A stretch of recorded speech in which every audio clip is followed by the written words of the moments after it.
Allahu Akbar. Allahu Akbar. Allahu Akbar. Allahu Akbar. Allahu Akbar. Allahu Akbar. Allahu Akbar. Allahu Akbar kabira walhamdulillahi katsira wa subhanallahi bukratan wa asila. La ilaha illallah wahdah sadaka wa'da wa nasara 'abdahu wa azza jundahu wa hazama al-ahsaba wahdah. La ilaha illallah wallahu akbar. Allahu akbar walillahil hamd. Alhamdulillah, alhamdulillahi rabbil alamin. Nashhadu rabbana annaka antallahu la ilaha illa anta. Ba'asta Muhammadur Rasulah basyiran wa nasira. Qauluhul fasl wa hukumul adl wa sunnatihir rushd wa huwa bil mu'minina raufur rahim. Wa sallallahu salli wa sallim ala sayyidina wa maulana wa habibina wa syafi'ina wa ala alihi wa sahbihi wa sallim. Maka qala Allah Ta'ala fi kitabihil karim wa huwa asdaqul qailin. A'udzu billahi minasy syaithanir rajim. Bismillahirrahmanirrahim. Ya ayyuhalladzina amanu taqullaha haqqa tuqatih wa la tamutunna illa wa antum muslimun. Ma'asyiral muslimin, sidang jamaah Id yang insyaallah dirahmati dan dimuliakan oleh Allah Subhanahu wa taala. Kita hadir di tempat yang penuh kesederhanaan ini dan kenikmatan yang luar biasa. Kita hadir di tempat ini untuk melepaskan segala macam kesusahan kita. Kita hadir di sini untuk merayakan kemenangan kita. Kita berkumpul di tempat yang sangat sederhana ini. Mudah-mudahan perkumpulan kita pada hari ini membawa keberkahan dari Allah Subhanahu wa taala. Setelah selama 1 bulan penuh kita telah diterpa dan dilatih oleh kerohanian yang telah Allah Subhanahu wa taala tetapkan kepada hamba-hambanya. Sebenarnya segala macam bentuk ibadah yang telah diperintahkan oleh Allah adalah merupakan riyadhah, adalah merupakan latihan dan merupakan satu jalan untuk menaik kesempurnaan atau ihsan. Olehnya itu, kalau kita melihat kembali apa yang telah diwasiatkan oleh Rasulullah, atau kita membuka kitab-kitab yang dijelaskan oleh para ulama berdasarkan yang mengambil acuan kepada Al-Quran dan hadis, manakala kita mengucapkan asyhadu an la ilaha illallah wa asyhadu anna Muhammadar Rasulullah, berarti saat itu kita meyakini bahwa tidak ada Tuhan yang hak kita sembah dan tidak ada Tuhan yang bisa kita sembah kecuali Dia. Dan ketika kita mengatakan Muhammadur Rasulullah, maka kita yakin adalah Rasulullah adalah Rasul terakhir. Kalimat ini sangat sederhana, tapi inilah kalimat yang membedakan kita sebagai hamba yang akan selamat kelak di yaumil akhir. Olehnya itu, saya mewasiatkan bahwa kalimat ini harus tertanam di dalam kalbu kita. Jangan hanya sampai kalimat ini kita ucapkan dalam lisan, tapi tidak tertanam dalam kalbu kita. Tapi manakala kalimat ini masuk ke dalam kalbu kita, maka yakin bahwa kita harus tetapkan kalimat ini hendaknya tidak dicabut oleh Allah Subhanahu wa taala sebelum nyawa kita dicabut oleh Allah Subhanahu wa taala. Pelaksanaan ibadah salat adalah merupakan suatu ibadah yang rutin kita laksanakan. Pada saat kita mengucapkan kalimat Allahu Akbar, pada saat takbiratul ihram, maka di situ kita telah melangkah masuk kepada sebagai seorang hamba di hadapan Allah Subhanahu wa taala. Ketika kita sujud, kita mengucapkan kalimat Subhana rabbiyal a'la wa bihamdi. Subhana rabbiyal a'la wa bihamdi. Subhana rabbiyal a'la wa bihamdi. Kalimat ini kita ucapkan sebagai penghambaan sepenuhnya kepada Allah. Di saat kita sujud, maka kepala kita luruskan dengan tanah. Sehendaknya kita ini sebenarnya kembali kepada sumber penciptaan kita. Kenapa? Karena semua manusia diciptakan dari tanah. Maka ketika sujud, maka itu simbol bahwa kita merendahkan diri di hadapan Allah. Tidak ada gunanya jabatan dan pangkat, tidak ada gunanya harta dan keluarga, semua akan ditinggalkan. Siapa yang paling mulia di sisi Allah? Hanya mereka yang ingin merendahkan diri di hadapan Allah. Itulah sehingga setiap waktu kita diminta oleh Allah untuk bersujud kepadanya, bukan hanya mensujudkan badan jasmania, akan tetapi kalbu dan ruh kita hendaknya bersujud di hadapan Allah Subhanahu wa taala. Orang yang tertanam makna sujud di dalam dirinya, maka dia tidak akan pernah bangga dengan jabatan yang dia miliki, karena jabatan itu ada batasannya. Orang yang sujud ketika menanamkan makna sujud dalam kalbunya, mereka tidak akan bangga dengan ilmu yang dimiliki, karena Allah bisa saja mencabutnya. Orang yang bersujud di hadapan Allah ketika tertanam dalam kalbunya, maka tidak akan pernah bangga dengan harta dan rezeki yang dia miliki, karena semua adalah titipan Allah Subhanahu wa taala. Itulah sehingga ketika kita melaksanakan ibadah haji, orang yang sudah melaksanakan ibadah wajib haji, maka puncak haji sesungguhnya adalah wukuf dari kata wakaf. Wakaf itu adalah berhenti. Artinya apa? Kita telah berhenti menikmati segala kenikmatan di luar dari kenikmatan yang telah diridhai oleh Allah Subhanahu wa taala. Ma'asyiral muslimin sidang jamaah Id yang insyaallah dirahmati dan dimuliakan oleh Allah Subhanahu wa taala. Kita hadir di tempat ini untuk menampakkan penghambaan kita kepada Allah Subhanahu wa taala. Dari ibadah puasa yang kita lakukan selama 1 bulan penuh, mudah-mudahan kita bisa mendapatkan kalimat la'allakum tattaqun. Orang yang bertakwa, yang senantiasa menghadirkan Allah dalam segala tindak tanduk dan aktivitasnya. Karena sesungguhnya orang yang bertakwa adalah orang yang merasa selalu dikontrol oleh Allah, orang yang merasa setiap langkah dan ucapannya dijaga oleh Allah, dan dia menjadikan Allah sebagai wakil. Hasbunallah wa ni'mal wakil, ni'mal maula wa ni'man nasir. Orang yang bertakwa sesungguhnya akan membuahkan hasil yang disebut dengan ihsan. Ihsan ini mungkin berat kecuali orang-orang yang bertakwa. Apa makna kalimat ihsan? Ihsan sesungguhnya adalah melakukan kebaikan atau membuat kebaikan, bukan membalas kebaikan. Ketika ada orang yang mungkin kikir, kita akan dermawan kepadanya. Itulah sifat ihsan. Ketika ada orang dermawan kepada kita, kemudian kita juga membalasnya dengan memberikan sesuatu, maka itu tidak membuat kebaikan, akan tetapi kita hanya membalas kebaikan. Kenapa di dalam agama ini ihsan yang paling tinggi tingkatannya? Karena dia bisa menghilangkan keburukan dan kejelekan, menutupnya dengan kebaikan. Itulah sehingga setiap hamba-hamba Allah yang telah melaksanakan ibadah puasa, ada penyempurnaan setelah itu, yakni pelaksanaan zakat fitrah. Kenapa zakat ini penting? Jika puasa adalah merupakan penyucian diri dari hawa nafsu, maka zakat fitrah ini adalah penyucian jiwa atau diri kita. Maka orang yang berpuasa kemudian tidak berzakat fitrah kecuali mereka tidak mampu. Ketika mereka mampu dan tidak berzakat fitrah, maka puasanya kata Rasulullah tidak akan diterima. Maka sungguh rugi orang yang berpuasa 1 bulan penuh, kemudian dia tidak melaksanakan zakat fitrah sebagai pengantar untuk sempurnanya ibadah puasa yang dia lakukan. Sidang jamaah yang insyaallah dirahmati dan dimuliakan oleh Allah Subhanahu wa taala. Pada kesempatan ini kita hadir berkumpul. Maka kesempatan ini pula lah kita hendaknya bermunajat kepada Allah. Kenapa hari ini dianggap sebagai hari kemenangan? Padahal hari ini syaitan-syaitan telah dilepaskan rantainya. Pintu-pintu neraka telah terbuka. Pintu-pintu surga mulai sulit untuk kita buka. Kenapa? Karena sesungguhnya kemenangan ini telah diberikan oleh Allah. Orang yang mendapatkan kemenangan telah memperjuangkan agama Allah di bulan Ramadan. Makanan yang halal di siang hari kita tidak makan karena ketundukan dan penghambaan. Istri yang halal di sisi kita tidak kita bersetubuh. Kenapa? Karena kita ingin mengambil sifat Allah. Allah yang tidak makan, Allah yang tidak berhubungan. Sehingga sifat itu ingin kita lekatkan dalam diri kita, supaya kita bisa menyatu dengan sifat-sifat Allah, sehingga kita menjadi insan kamil. Ma'asyiral muslimin, sidang jamaah yang insyaallah dirahmati dan dimuliakan oleh Allah Subhanahu wa taala. Allahu akbar.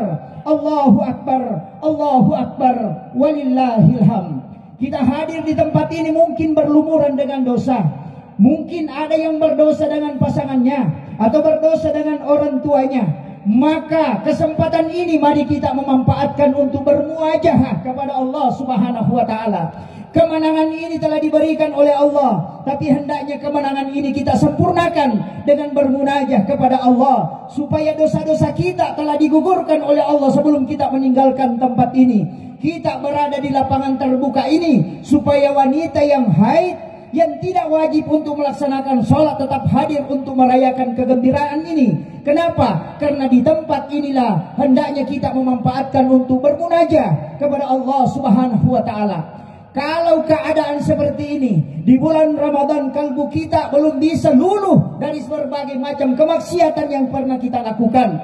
Ketika air mata kita belum bisa meleleh karena mungkin beratnya hati kita atau kerasnya hati kita, maka sungguh celaka orang yang hadir di tempat ini yang penuh dengan kemenangan, yang dijaga oleh para malaikat-malaikat yang memberikan rahmat di sisi Allah. Kita tidak mendapatkan keberkahan itu. Olehnya itu, mari kita mengintrospeksi diri, mari kita memeriksa diri kita. Di mana letak kesalahan kita? Mungkin sebagai seorang pejabat tidak mungkin sempurna dalam melaksanakan tugas. Maka pada saat inilah hendaknya kita bermohon kepada Allah supaya Allah membersihkan segala kesalahan itu.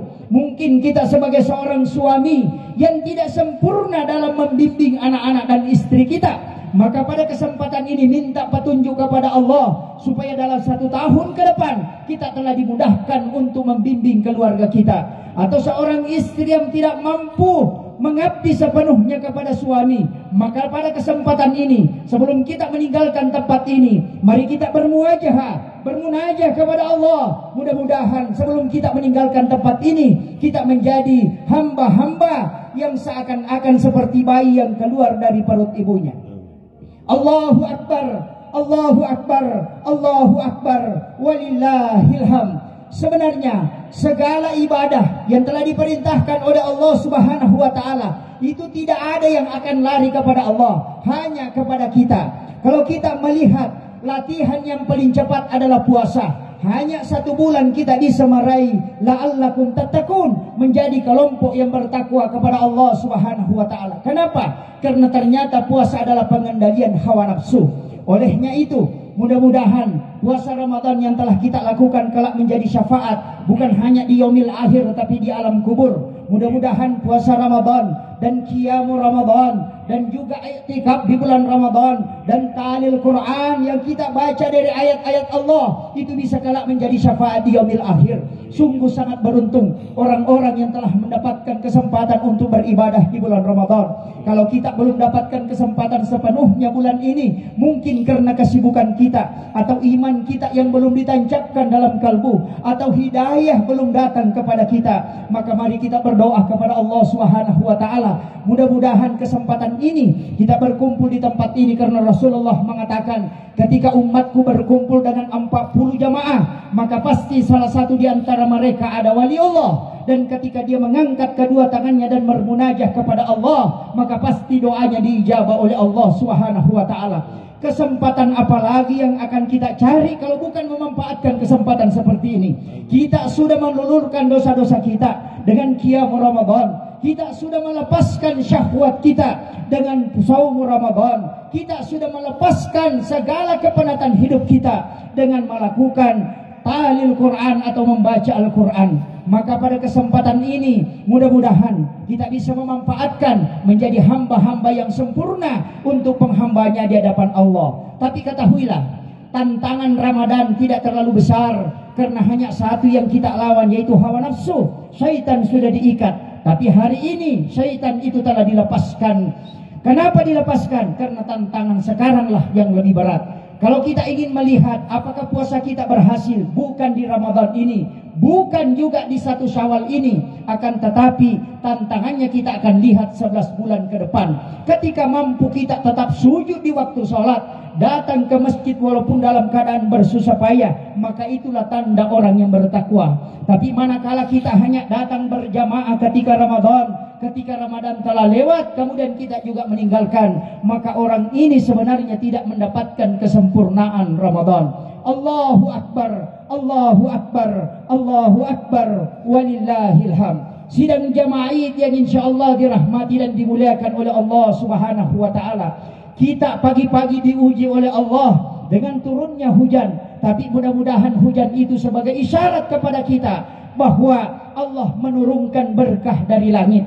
Allahumma sayyiban nafi'an, kata Nabi. Ketika engkau terkena air hujan, maka baca kalimat ini. Dalam hadis Bukhari Muslim, Rasulullah ketika ada hujan dia melepaskan bajunya, kemudian dia menempelkan badannya untuk supaya dia terkena air hujan. Kemudian Rasulullah mengatakan Allahumma sayyiban nafi'an. Kenapa? Rasulullah ditanya oleh para sahabat, mengapa engkau membuka bajumu ya Rasulullah, sehingga air hujan ini kena kepada badanmu ya Rasulullah, sehingga engkau basah? Rasulullah mengatakan, sesungguhnya air hujan yang diturunkan oleh Allah dari langit itu adalah berkah. Itu adalah pengampunan ketika engkau memanfaatkan dengan doa Allahumma sayyiban nafi'an. Maka sesungguhnya air hujan itu akan melulurkan dosa-dosamu, sekaligus akan menjadi obat di sisimu. Ma'asyiral muslimin, sidang jamaah yang insyaallah dirahmati dan dimuliakan oleh Allah Subhanahu wa taala. Mungkin hari ini kita berlebaran bersama keluarga, yang mungkin tahun kemarin mungkin kita masih bersama ibu-ibu kita, atau mungkin orang tua kita yang di kampung kita tidak bisa bersilaturahmi. Maka pada kesempatan ini kita memanfaatkan untuk mendoakannya. Mungkin orang tua kita di antara kita ini ada yang sudah wafat orang tuanya, atau keluarganya sudah mendahulunya. Maka kesempatan ini kita bermunajah kepada Allah. Saya menyampaikan, jangan lupa mengirimkan suratul Fatihah kepada kedua orang tua kita, karena kebaikan orang tua tidak mampu dibalas oleh anak-anaknya.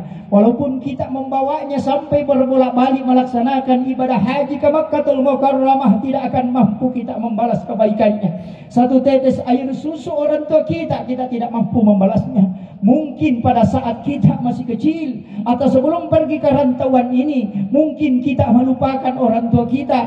Bagaimana caranya mendidik? Orang tua kita sering berbohong. Ada makanan yang dia siapkan untuk anaknya, kemudian kita memakannya, kemudian mengajak, ayo bu, ma, mari kita makan. Dia mengatakan, saya kenyang nak. Kenapa? Karena mereka ingin melihat anaknya menikmati sampai kenyang, padahal sesungguhnya dia lapar. Tapi akan tetapi dia sembunyikan karena kecintaan kepada anaknya. Manakala orang tua kita melihat anak-anaknya, maka itu dia akan tersenyum bahagia walaupun tidak ada apa-apa yang kita bawa. Bahkan orang tua rela dihina dan dicaci oleh masyarakat demi menjaga anaknya. Kadangkala ada orang yang kena kasus narkoba, atau melakukan kejahatan, atau melakukan kemaksiatan, istrinya bisa meninggalkan, tapi ibu tidak pernah meninggalkan anaknya. Ketika masyarakat menolaknya, pangkuan ibu selalu terbuka untuk anak-anaknya. Maka manfaatkan kesempatan ini, mungkin kita bisa melakukan kebaikan pada hari ini dengan hanya mendoakan. Mungkin saat kita bersama kita tidak sempat mendoakan karena kesibukan mengurus harta. Kadangkala kita hanya karena mencari rezeki, orang tua kita lupakan di kampung, padahal mereka tidak pernah tidur satu malam penuh memikirkan dan mendoakan anaknya. Kadang-kala kita mengatakan saya kaya karena saya bekerja, tapi kita lupa bahwa di sujud-sujud terakhir ibu bapak kita selalu mendoakan anaknya sampai dia lupa mendoakan dirinya. Pada kesempatan ini, apalagi yang akan kita ambil di sisi Allah kalau kita tidak memanfaatkan untuk mendapatkan ridha Allah dan ridha orang tua kita.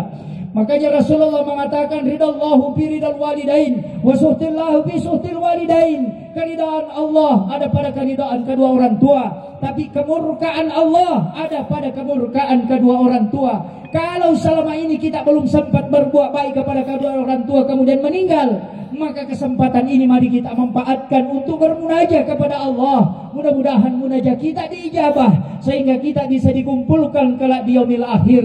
Tidak ada yang bisa mengembalikan orang tuanya hidup di dunia ini. Tapi langkah yang paling tepat kita lakukan adalah mengingat dan mendoakannya. Kenapa? Orang tua kita rela miskin supaya anaknya menikmati kesenangan-kesenangan hidup. Kadangkala orang tua kita tidak mengganti sandalnya yang sudah rusak, tapi anaknya yang mungkin beli sandal baru. Setiap datang Ramadan ketika kita kecil di kampung, orang tua kita selalu membelikan pakaian. Bahkan dia mengurangi makannya hanya untuk menabung demi anak-anaknya. Tapi kadang ini kita lupakan. Ketika kita di rantauan mungkin dengan rezeki yang banyak, tapi apakah karena kita mengirimkan kepada kedua orang tua kita? Keberkahan hidup ini kadang hilang hanya karena kesibukan mengejar harta. Bersenang-senang dengan istri, dengan anak, sering melalaikan kita kepada kedua orang tua. Padahal surga ada di bawah telapak kaki orang tua kita. Olehnya itu, saya mengajak kepada seluruh jamaah, di saat kita berdoa, mari kita mengangkat kedua tangan, menundukkan hati, membuka kalbu kita. Kita hadapkan kepada Allah. Kalau bukan kesempatan seperti ini lagi, kita tidak bisa meneteskan air mata karena kerinduan. Maka kesempatan apalagi yang diserahkan oleh Allah kepada kita untuk menjadi orang baik. Kita telah diberikan kesempatan yang luar biasa, tapi kesempatan itu kita tidak manfaatkan. Barakallahu li wa lakum bil Qur'anil azim, wa nafa'ani wa iyyakum bima fihi minal ayati wa dzikril hakim, wa taqabbal minni wa minkum tilawatahu innahu huwal ghafurur rahim.